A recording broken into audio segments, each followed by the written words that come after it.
These fucking headphones. Any headphones. Testing. Go fuck yourself. Every time I put these headphones in my pocket, they come out. It's a split second later, and they're just scrunched up into a ball, and it's just inherently like. There's no way to sort it. Yeah. That's like the only reason I would ever consider getting like AirPods or like. That's loud. Yeah, I've got AirPods, but it doesn't work for recording podcasts, I'm afraid. Yeah. I just mean like in general. Like. Okay. Let's turn this down for ourselves so we don't deafen ourselves while talking. I don't look like a tour is the main thing. Yeah, right. Hello and welcome to this. Actually, wait, hold on.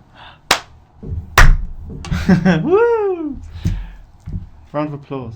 Welcome to the ZT podcast, and this episode is going to be about motivation and inspiration in terms of like episode idea 5. for anything. Episode 4. Episode 4. Yes. It's been a long week. It has been a long week. So yeah, we're talking about inspiration and motivation towards anything really, idea development really, mostly, but story writing. We're going back to this whole story writing idea actually. That in the business is what we call a callback to episode 1. So yes, how do we want to kick this off then? Just start with like story writing and how we brainstorm because our creative process. Yeah. We'll go for that. Sure. Yeah. Obviously, we have two different, lack of a better term, disciplines. Yes. You're a filmmaker. Lack of a better term, I guess I would say I'm a writer. I do some creative writing. Yeah. And so obviously our processes will be very, very different. Yeah. In my case, I say my strength in writing is dialogue, so I tend to write some dialogue and then branch out from there. Yeah. I'll write a scene of 2 or 3 or 4 or 5 or however many people talking. I'll pepper some random things throughout and then I'll draw a story from that. Like a certain term or a certain phrase or a certain allusion to a different character. I might basically it all comes from dialogue for me just because that's the thing I'm more comfortable writing. I'm not the best at writing long passages of description about how the weather was that day and what the room looked like and how the light. Not many people really enjoy doing the descriptive side of it. I mean, some people obviously do, but and some to people each his own. Reading it. I prefer interaction, characterization, dialogue, that kind of thing. Yes, I do too. I feel like the heart of any story is its characters, at least in my opinion. Yeah. And I feel like I do feel like I write dialogue okay, but I feel like I write character development a bit better.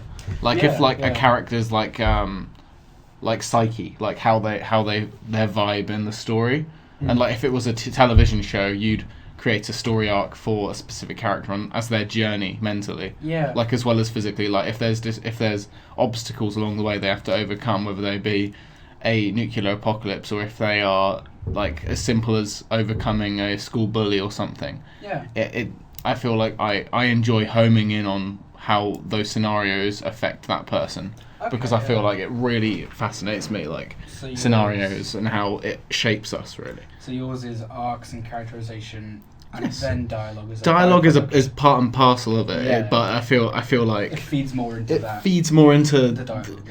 I feel like what I like about character development and writing it is like how eventually it all leads up to a turning point in the story, like a catalyst moment, like the ball drops and this main protagonist that we've been following and care about suddenly blows their shit, and as it were, and. So, Joker then in that I wasn't actually, but we could use that comparison. Like obviously, when the ball drops and he shoots the guy in the face on live television, because you know that. Sorry for spoilers, but we talked about Joker in a previous episode, so you probably shouldn't be watching this if you've watched Joker or haven't. Yes, and it's a great film. So if you haven't watched it, what are you doing with your lives? Yeah, but yes, I feel like character development is pointless unless there's payoff. So I feel like when you're watching Joker, you need to have that connection with the character, maybe not on a level where you can relate to them, but a clear connection to the character where you're watching him. Like you open up and you see how he got from A to B to C into D, and that's I can understand that logical through point. Yes. Yeah. So yeah, in terms of our creative processes, we kind of draw inspiration and we act upon it. I mean, in very different, not very different, but I feel like we're both very, very centered around characters. You're more dialogue based, and I'm more like character driven, like motivation and that kind of ties into my inspiration behind focusing mainly on dialogue, because So one of my main inspirations for writing, especially speech and interaction and characters, have got to be from Kevin Smith, who, if you're unfamiliar with his work, he made Clerks in 1994. A film where the whole selling point is that it's really funny, even though it's just 2 or 3 people in a convenience store, like an hour and a half just talking to each other. Sometimes you have these self-contained stories that kind of just work on their own. Or if it's like a pocket episode of like a television show. Or like The Fly or anything like that. From Breaking Bad. So for me, in terms of my writing style, for lack of a better term, since I focus mainly on character interaction and I care more about the people side of the story than the scale and the size and the setting and all of that kind of stuff. My inspiration kind of comes from that kind of type of filmmaking. Yeah. The focus on self and the focus on progression through a natural means, and I think obviously with something as innate and natural as conversation and language. Yeah. Obviously, progression comes through that, and that's just my personal inspiration at the very base level for how I like to write or how I like to create things. Yeah. I don't know if I can say the same for you. Well, I feel like, obviously going back to brainstorming ideas. Yeah. I feel like certainly the heart of the story is the characters, at least in my opinion, because that's like the flagship. That's what keeps the story going. You follow the character. When it comes to when I initially think of an idea for something to write, I think of a character that either I can relate to or a character that I would be interested in exploring. Yeah. If I, exploring what this person would turn into if my story ended. Like you said about Breaking Bad, you haven't watched the whole thing, have you? Or have you? Because you've got up to The Fly, obviously, as you said. I've just heard of that episode. Oh, okay. Right, okay. Well, do you know how it ends, though? Like, with Walter White turning into a bad guy? I know what the final scene is. Cool. Yeah. Okay, well, that's the idea of it, is that you create a character like Walter White, and it's like, okay, so we have an everyman with a family. He's got a kid, money problems. Yeah, he does. Health problems. Now, what do we do if we throw him into a drug mess, a drug society, and he has to supply for his family and all that, and see where that journey takes him and how it changes him. If you were to... That's the idea that I create a character and then I stick him into a world that he hasn't been in before. Yeah. That's why post-apocalyptic stories are so popular amongst writers, because you can throw these everyday people into life and death situation and push them to the limit. With things like Breaking Bad and post-apocalyptic stories, keep your eyes peeled on this channel, by the way. I think one of the main tricks to getting it right is you have to think of, how's my character going to start out, and I want them to be a completely different character. Like Walter White, season 5 Walter White is essentially a completely polar opposite person to Walter White season 1. Not the same person at all, no. They're Walter White in name and appearance only, really. Yeah. And it's how you get there. And I guess to bring it back and to kind of focus it and look at it through the lens of what inspires us, I suppose that things like Breaking Bad, like these big character studies, appeal to both of us, our sensibilities. We really care about, the personal element of things. Yeah. And that might derive from what we watch. You like The Walking Dead, and that's very much, to my knowledge, I've only read the first 100 issues of this comic, I didn't watch that much of the show, but to my knowledge, the show seems to be very much, how does this zombie... the zombies are almost irrelevant.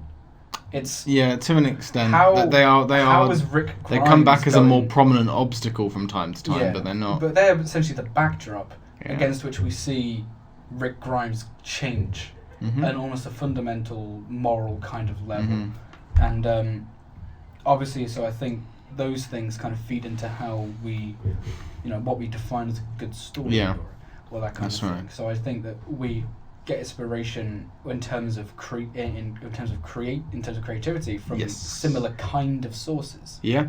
In the sense that we both, we are both have sensibilities concerning the same kind of, progression or arc. Exactly. A story arc for a character. Exactly. I feel like the only criticism I should say about The Walking Dead, from what you said, is that it feels unfocused now that Rick Grimes is out of the picture. Yeah. But they have said that it's more of an ensemble cast, but I feel like it's still... The story did start out with Rick Grimes looking for his family. He found his family, then he lost his family, then he rediscovered what the word family means, and he found his family again. And then he left the show. And that's his arc completed, and in theory, that's when the show should end.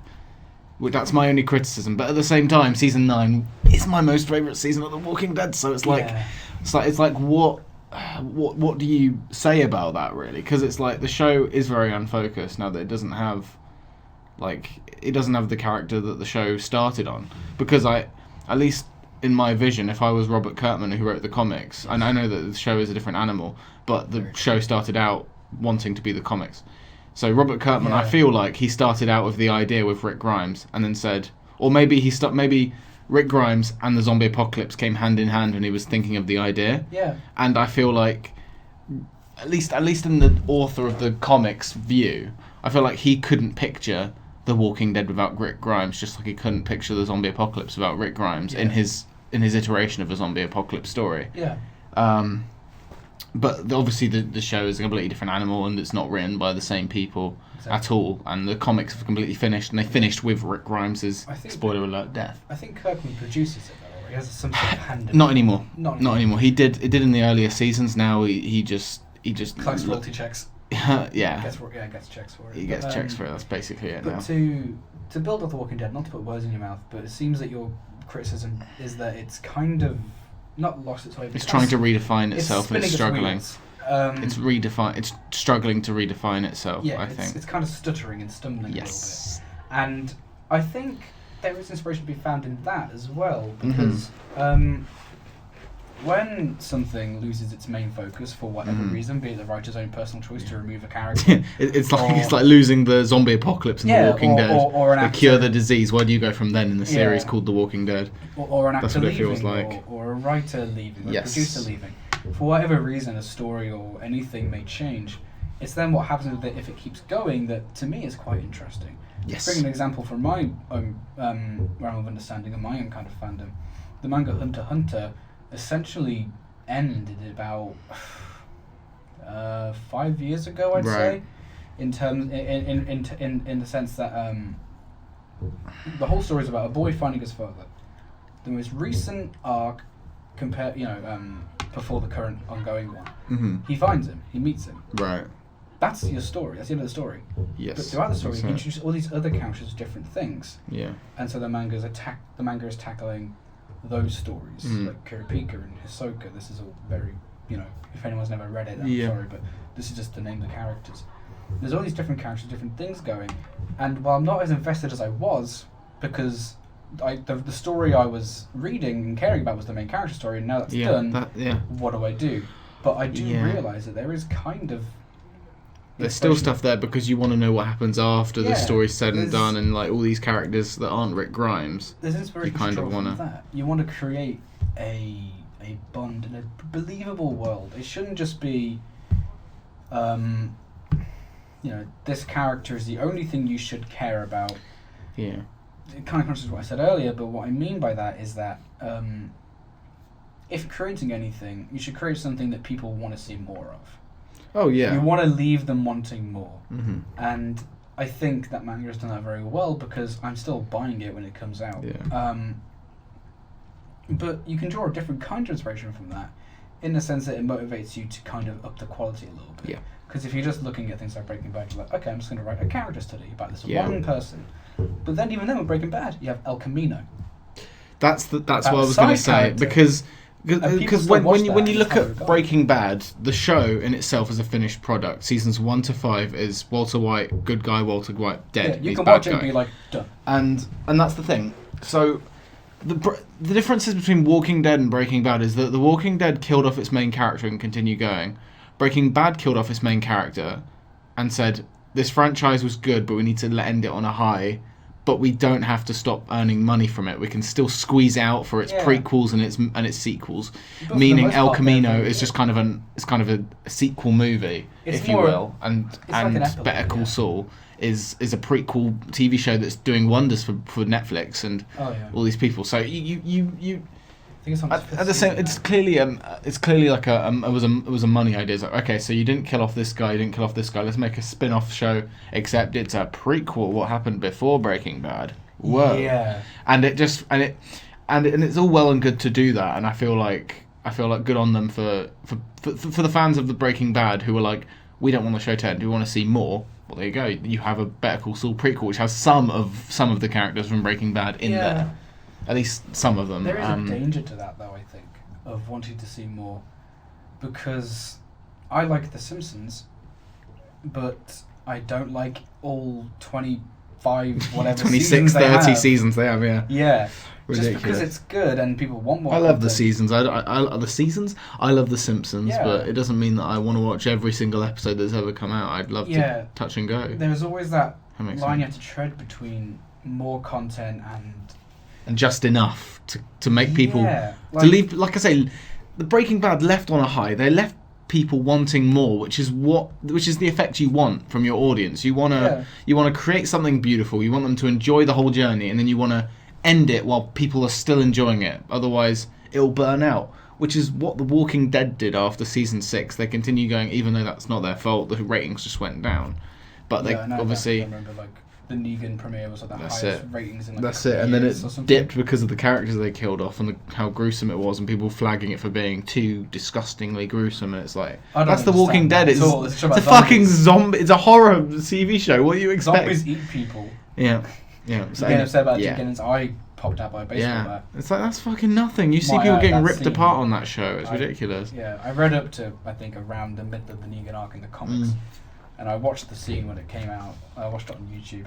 That scene is fucking metal. It's fuck my eye out. It's fucking baller, but it is so good. It's fucking gnarly. But, it is gnarly.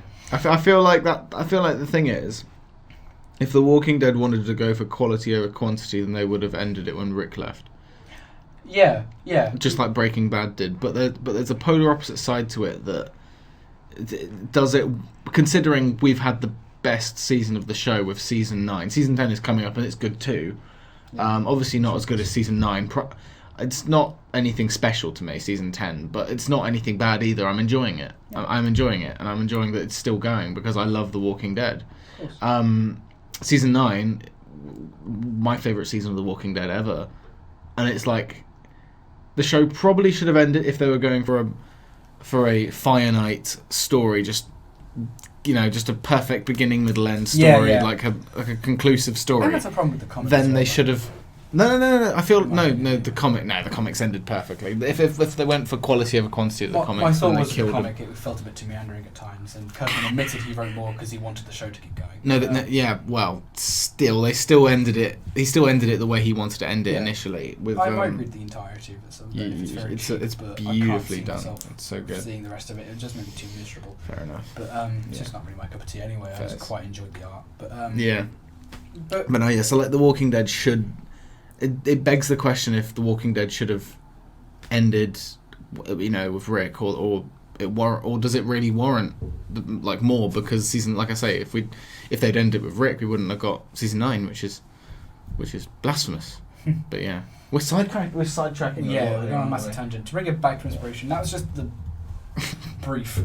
That was just the initial conversation about creative inspiration. Yes. I guess. On the larger topic of motivation and inspiration, I think we should address what just personally motivates us and inspires us to, be who we are, do what we do, say what we say, think what we think, that kind of thing. I suppose so. To get a bit introspective. I'm not sure about how to guide the conversation, but my thing is that we shouldn't just focus on the creative side of things, we should also focus on the wider things, like what motivates us to even make anything in the first place. Yeah, or like what motivates me to make this podcast, what motivates us to record, what motivates, like that. Obviously to get out of bed in the morning. Yeah, that's it. Is the answer. I mean, you've got to keep on this is going to get so deep. What motivates us to keep on keeping on? My soul. I mean, the thing is, not too long ago, I didn't know how to cook anything, and now I know how to cook quite a bit now, and that's just because of pure motivation, because I'm like, if I don't, I might starve. That's the motivation for me. I think it's also like, I need to learn this essential life skill. Yes, that's it. That's just it. You just got to bite the bullet and do it, really. I think that's part of it. I feel like there's a difference between motivation and having a fire lit under your ass to actually do something. But I suppose in part of it, that is motivation. Yeah, it's a kickstart. It's a fire under your ass. That's a perfect way of describing it. Yeah. But I guess to talk about inspiration generally, I think we can take it from many different things. Yeah. Be it creatively from our favourite things, or be it from people in our lives. Or again from things that we like creatively. We can still take lessons from that and ideas from that and incorporate it into our own the kind ideas, of person we want to be. Yeah.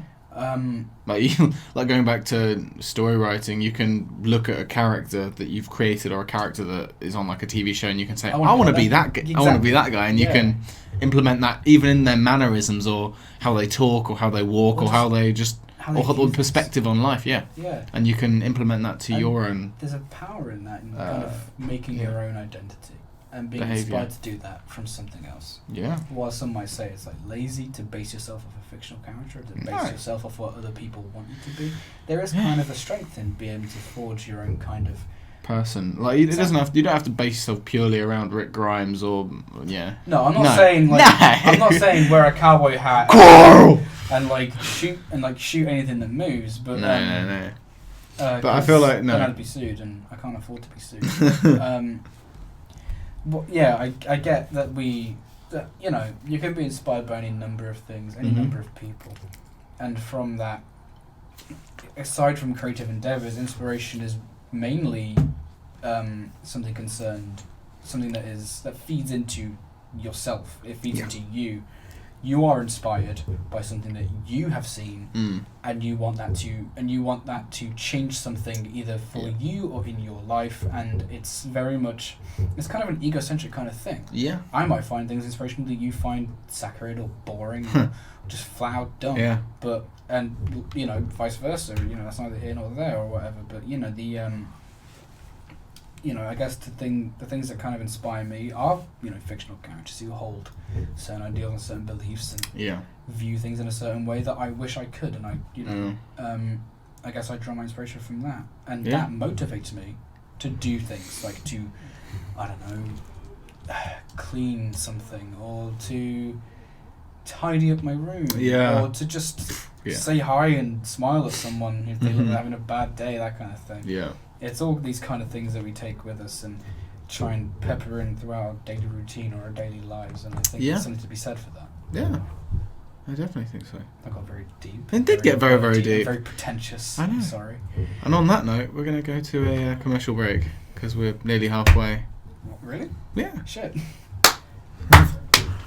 Jesus Christ. Enjoy the commercial, guys. See you in a second. This will be on the outtakes reel. Will it? Oh no, they'll be making an outtakes reel. Will it be on the outtakes reel? Oh, they say yes. Hell yeah. Join our 2,000 a month Patreon tier and you might be able to get to see it. Please, I'm mad, Paul. Okay, right. Hey there, are you feeling down, depressed and lonely? Yeah. You poor soul. Well, don't be, you little piece of shit! We'll have some Jack Daniels and it'll go away. I could do that. Yeah!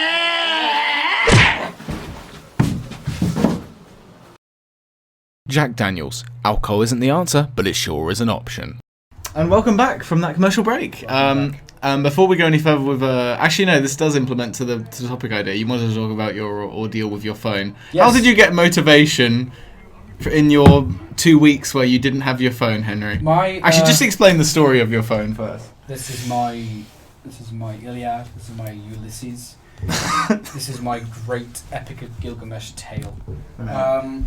So I feel like it was around the end of October. Okay. I want to say the 20th or 29th. Right. I can't remember. I don't have a physical calendar because I live on my phone.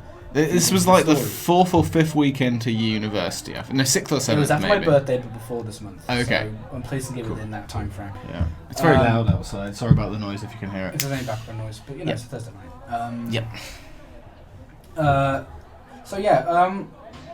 Essentially what had happened was that I put in my phone one night, for whatever reason didn't charge. I thought, that's fine, just dodgy charger, I'll get a new one tomorrow. I did, spent £6.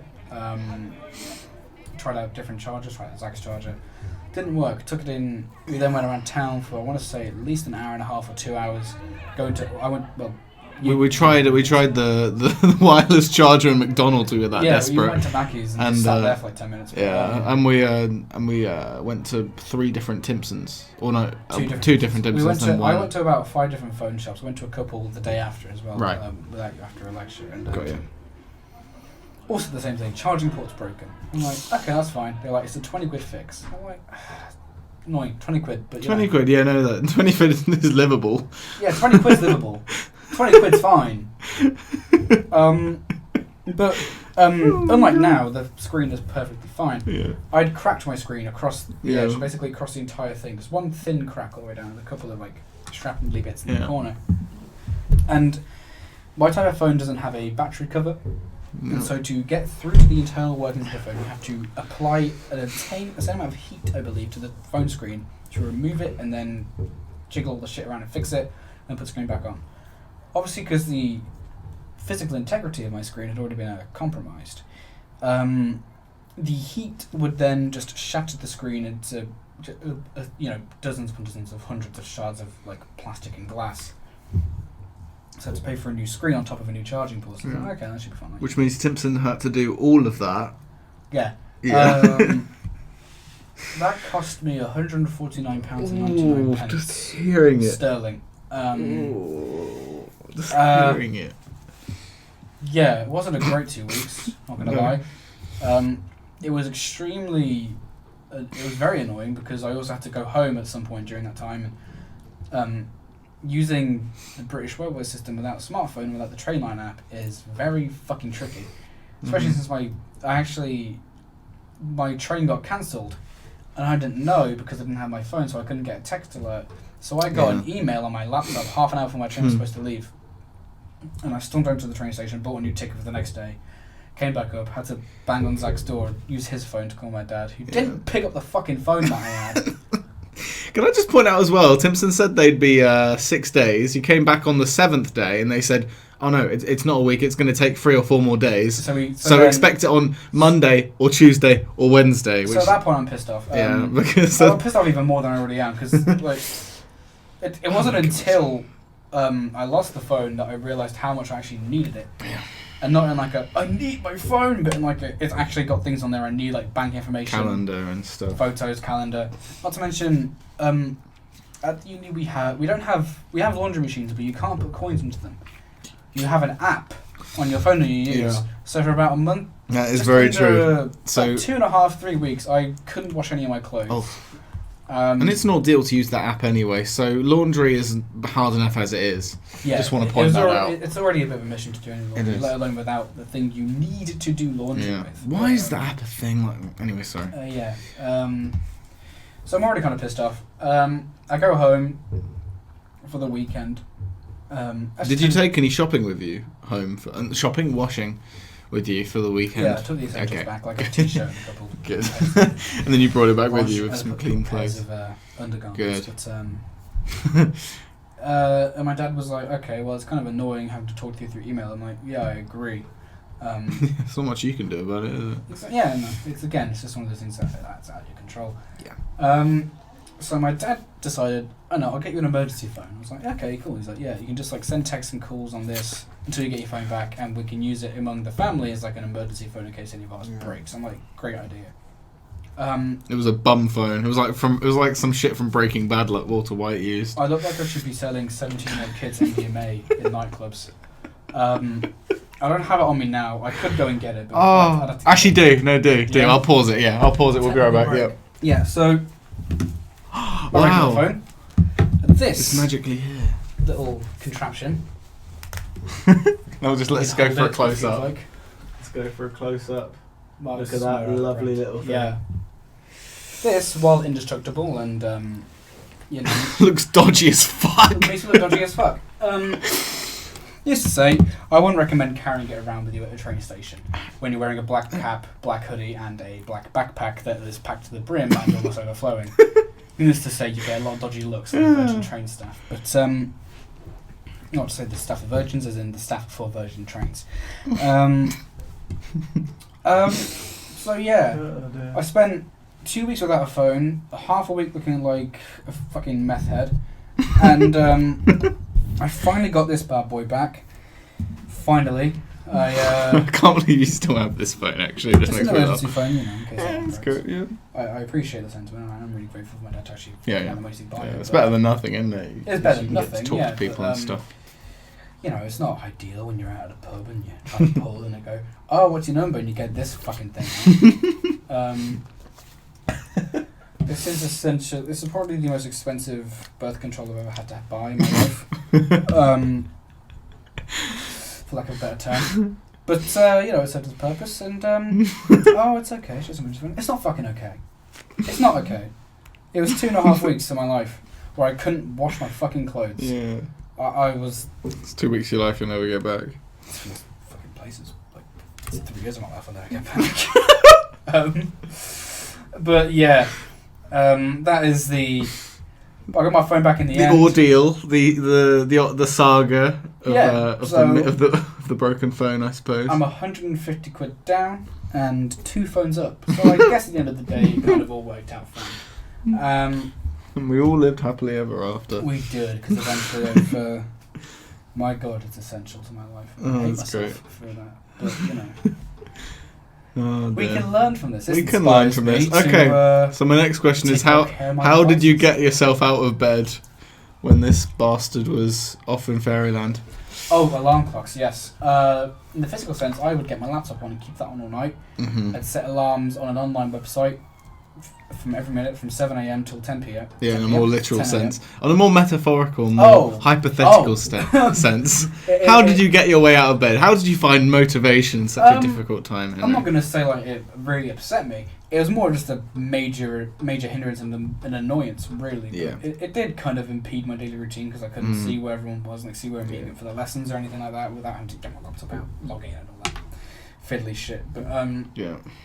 The main thing it took away from me was convenience, and from that I kind of learned that it was actually kind of nice to not have it for a while, because I suppose, yeah, I had it back, and within a day I was constantly going like, picking up and shit. I suppose because you're like, I've missed you, don't leave me again. Yeah, but in a sense it was just like, without the phone I'll just be sitting there, I'm like, oh, I've got a spare hour, I can't be asked to do anything. I guess I'll just I'll read this chapter of a book for the lesson and that kind of stuff. Yeah, whereas makes you more productive, doesn't it? Don't you think? Yeah, for the absence of it, yeah, there was nothing else to do, so I would go on and read and, you know, do that kind of stuff. Yeah. I suppose the thing that kind of just, like... I guess I just trusted Timpson's. Right. I just trusted it because it was a name brand, because the other phone shops were like one-off little dodgy looking things and like back so alleys dodge, and shit. some of them are dodge. And also, I didn't want them to see my camera roll. There are some memes on there that could get me in jail. So, I'm being hyperbolic, of course. Yeah, to get back to the main point, not to dilly-dally. No. I guess the thing that got me out of bed in the morning was that, in the sense that, like, oh, fuck, I can't do laundry again today, I can't check my timetable again today without doing all this shit on my laptop, which, you know, is not fast, but it's not slow. It's not slow, but it's not fast. It's definitely not convenient.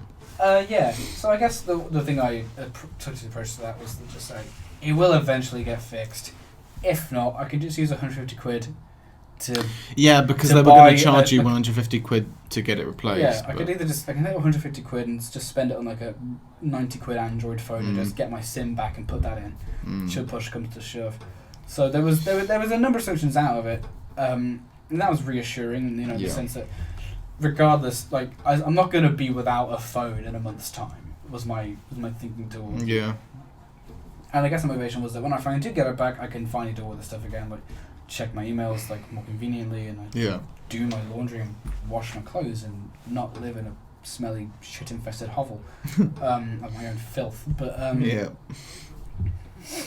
it did kind of put things in perspective a little bit. It was something that made me realise, you know, that as much as I do need it, as much as it is annoyingly essential to living here, in a sense that I can't wash my things without it. But I guess the main takeaway is that it taught me how to, is it inspired me to look on the price side of things, because I never looked on the whole, I don't have a phone. It was just kind of like, I don't have a phone right now. Yeah, I feel like the thing is, just putting this perspective as well, like with phones and everything, our generation gets very, but, you know. I know, I'm very dramatic, very deep. Our generation gets penalised for being too reliant on our devices, and yet society has kind of forced us to be reliant on our device, isn't it? With things like having to do our laundry and having to find our timetables online. At least in uni life, they kind of made us reliant. Well. Yeah, I feel like society has kind of pushed us to being more reliant on our mobile devices.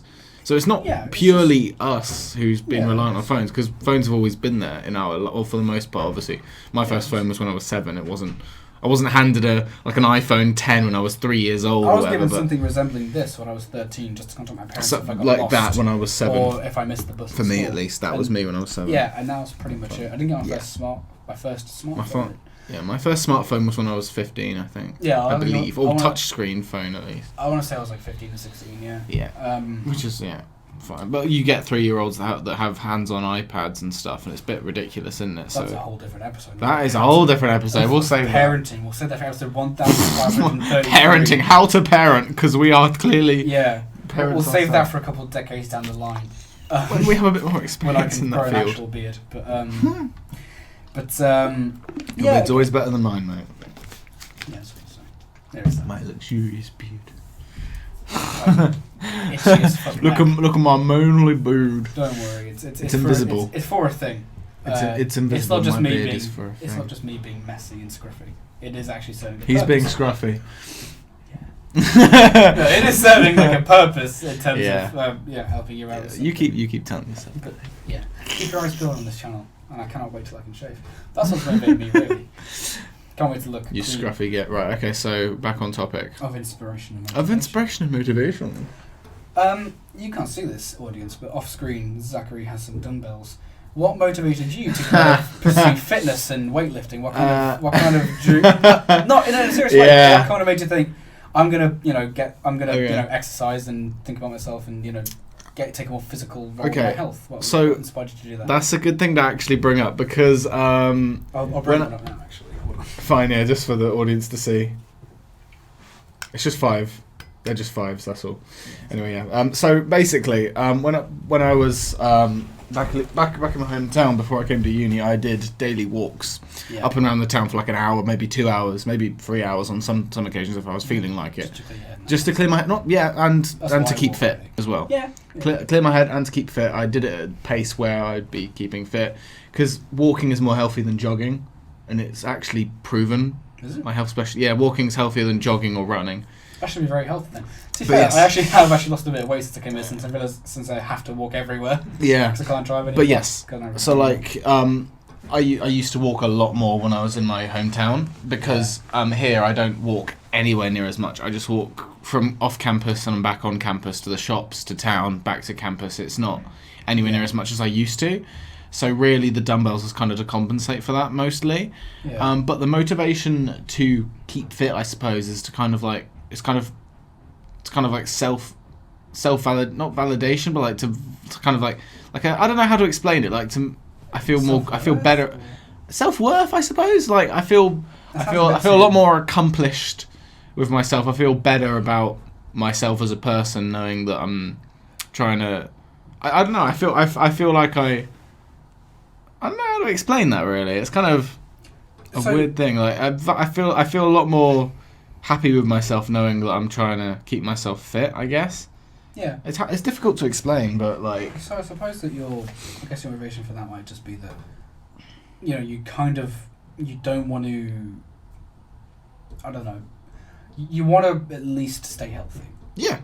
That's even if like you're not, you feel like you're not doing well, you feel overwhelmed or something. You can say at the very least you are. I do also think it gives me purpose. It gives me a routine in the mornings. I do like 3 sets of that. I do like 4 sets of sit-ups. I do 3 sets of that. And I get on with my day. Same in the evening. Routine. That's how I feel like it's like that's the thing. Motivation, getting out of bed. Doing the routine in the morning, having breakfast, going lecture. I think people kind of underestimate the importance of having a routine. It gives yourself purpose, maybe. Yeah. Even if you're, I've got nothing to do today. I've got I haven't got a shift at work, or I haven't got lectures, or I haven't got any social commitments. While it is good to have a day where you do absolutely nothing, just to decompress and relax a little bit. I think a routine is certainly important in motivating you because it at least gives you something to do, and as such, even if it's nothing, even if it's just today, I'm going to wake up at this time. I'm going to, have a shower. I'm going to do laundry, and then I'm going to clean the kitchen, or I'm going to hoover my floor or something like that. It's something to do. It's you need structure. Yeah. A structure is important because then when you fall out of it, you can it's easier to hold yourself accountable. Yeah. And that motivates you to keep going or exactly. to reassess it or to. So you need a structure, you need a rigidity, you need routine, you need, set things that you have to do. Like every day, I know I go walking for about half an hour every day, just to, I'll go off the park. I might walk into the town centre and get like a bottle of water or something to come back. Or, it's any number of things, but that can really just having that one thing to do every day, it kind of. Because then if you don't do it, it's like, oh, I didn't do that today. Yeah. And then you can kind of, oh, why didn't I do that? And then you can assess maybe why you didn't do it, and you can think, okay, that's something I need to work on. That's something I might need to address, or something I need to maybe tell someone else about. Or, self improvement, like trying to. Self-improvement's a major part of general motivation. Yeah, I think so. So yeah, you get. In terms of general and like mental motivation, I guess that's where it comes from for us. It's just a sense of trying to hold ourselves accountable and trying to, improve ourselves in whatever way we want. Yeah. In your case, it might be, with the exercise and that kind of stuff. It might just be to stay in shape, or in my case, it might just be to clear my head every now and again and to just relax and, just get it off. Which I think I would do more walking here. Like if I had the time, that's the thing. I just don't feel like I have the time. Like I feel like I could be doing something much more productive if I wasn't walking. So I feel like because I feel like if I just do the weights, it means it's only like 10 minutes of my day rather than an hour of my day taken up. So I don't know. I don't know why. That's just because I think it might be my perspective. This is because it's a bit different because I do different things different things in the day. Yeah, we have different schedules at the end of the day. But even when it comes to like a half an hour walk, what I tend to do is because obviously I have to do creative writing for my module, but I also do it in my spare time as well. Yeah. What I'll do is if I'll go on a walk and I'll listen to a podcast or some music or something. Yeah. And I'll look around and I'll make a note of something like, oh, that'd be something interesting to write about. Like, oh, that's a sort of conversation. Yeah, actually, I sometimes walk because I've wanted inspiration. Yeah, so I'm always actively engaging myself in this, even if I'm just listening to a podcast where it's like I can at least be proxy to something that is out on a walk, listen to a podcast, engaging, that kind of thing. More so for the taking notes of like, oh, that's an interesting serial conversation. I'll write that down and incorporate that into something. Oh, I've never seen this view of that thing before. Yeah. Maybe I should write about that and just go from there and that kind of thing. Yeah.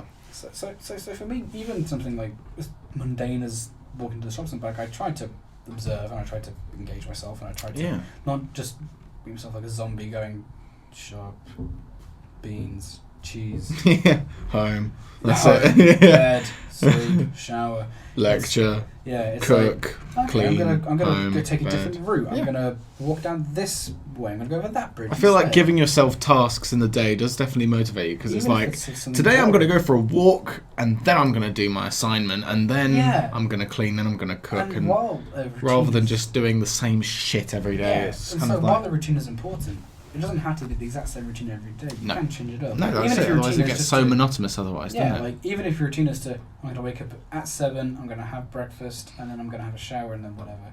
Well, we can have breakfast, you can have a shower, then what are you going to do after that? You might have a half hour free. Yeah. You're going to, I don't know, like draw something or write something or just call someone. Give yourself things to do. Have like a to-do list. That's kind of part of it. It does definitely motivate you. You need that framework. Because you need structure, because then if you break from it, you can, again, I've repeated myself, but you can hold yourself accountable and then improve on that and then maybe analyse and reflect on maybe why that happened. Yeah. Why did I not do that today? Maybe it's because of this, maybe I should focus on this task. Maybe it's because I'm stressed about this assignment or like I'm annoyed about this one thing that happened at work a couple of days ago. Maybe I should think about that and take that in and process that and think about how I should move forward from this. It's all, again, it builds into your thing. It is all about self-improvement. and even creatively, to take it back to that. Yeah, let's go back to creative. You know, you'll watch something or you'll read something like, oh, I want to write or make something like that, or that inspires me to make something. I want to make a character like that in a different setting. That's the thing, yeah. And then you can be like, you'll write it and you might hate it. I hate everything I write until 6 months after the fact when I come back and go, oh yeah. So actually, that wasn't too bad. My current stuff is shit, but that stuff I wrote 6 months ago. That's always how I view my writing. And then you can when I write it at first, I write the first thing and I scrap it, and then I come back to it like 6 months later. Like, that wasn't too bad. And that's the beauty of drafting it, because you can always improve on it. So you write a short story, let's say it's 1,000 words. That's like 2 sides of A4, I think, if you're not double spacing. Yes. Just about. I'd say so. So you can write that, and then you can drop it and leave it, and you come back and you're like, oh, that wasn't so great, I can fix that. Oh, that was great, I'll do more of that. So I think looking back on the perceived failures or you know, missteps and mistakes, it can allow you to grow from that and not internalize it in the wrong way and bottle it down like, oh, I'm so shitty at everything. Why do people even talk to me? Oh my god, no. But internalize it in the way it's like, okay, I did that well. Yeah. So I should stick to that, or I should improve that. Yeah. I didn't do that very well, so let's take this and analyze that and pick apart. Maybe why didn't that work, or why didn't I do that? Why didn't I say that? It's all, you know, you're constantly going through and reevaluating and learning things and molding it into something you want it to be. Like the first draft of something I wrote for a workshop a couple of weeks ago, it is nothing like the version I'm writing of it now. Yeah. They're two very different things, but I can see what I like in both of them, and I can see what I've improved from looking at both of them. And that motivates me to just keep on going, because it's like, this is okay, this is good. My next one could be great, because I'm learning from both of those at the same time, and from feedback and all that kind of thing. Yeah. So it does kind of feed in, and there's this kind of like cycle of do something, fuck up, do it again, fuck up something else, do it again, and then you just keep on going until it is a perfect circle. Until it becomes what someone else wants, or more importantly, what you want it to be. Yeah. It is very much about that. Again, motivation, inspiration. It's a very insular, private, personal thing. Yeah. I wouldn't call it an emotion. A very personal concept and kind of conceit that you carry with you throughout your life. Yeah. Again, I got very pretentious. I'm very sorry. This has got such fucking a deep podcast. Jesus Christ. If anyone dislikes so hypothetical and just.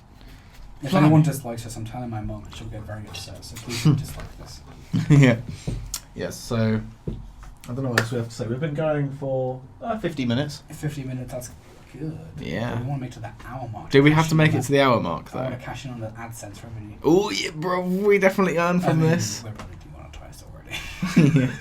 For all the shit we said on GTA. Yeah. But yeah. But not to cut it short or anything, but I feel like that's all we can say at this point anyway. Yeah, I feel like hashing out. We can't. Yeah, we're just gonna be repeating ourselves. We don't want to sell ourselves. I've already repeated myself like 5 or 6 times in this podcast, just through different phrases and words, because I'm clever like that. Yes. But it's a joke. Just don't dislike this video. Yes. But, please don't. For fear of repeating ourselves or sounding derivative or repetitive, we can wrap it there. We can wrap it up there and revisit this topic in 6 months' time or a year's time. Whenever we feel like we need to again, really. When we've been motivated by something else or something that's changed drastically that we ourselves have sought out. Like maybe if you've become like ripped or something. we can reflect on this one and say, look, the bodybuilding did work. Yeah. Well, I'm not going to be a bodybuilder. Or like my creative process has changed completely. But we can always. That's the thing about it. It's looking back on the past and looking at the future, and the present is kind of a very small aspect of it. Yeah. It's all about where you want to be and where it came from. Yeah. So this is the kind of thing we will have to revisit in the future, I think, if we want to have a meaningful discussion about it. Yeah, that's it. There's nothing else to say then, very deep introspective and completely underqualified. Just reminded myself of the Game Grumps animated. Yeah, but that'll do it. I think so, yeah. I think so. Hope you enjoyed this podcast, guys. Stay tuned for the next one, hopefully in a week or 2. Episode 5 next week. Yes. Hope you enjoyed episode 5. See you in episode 5. Yeah, episode 4. See you in episode 5. It's been a long week.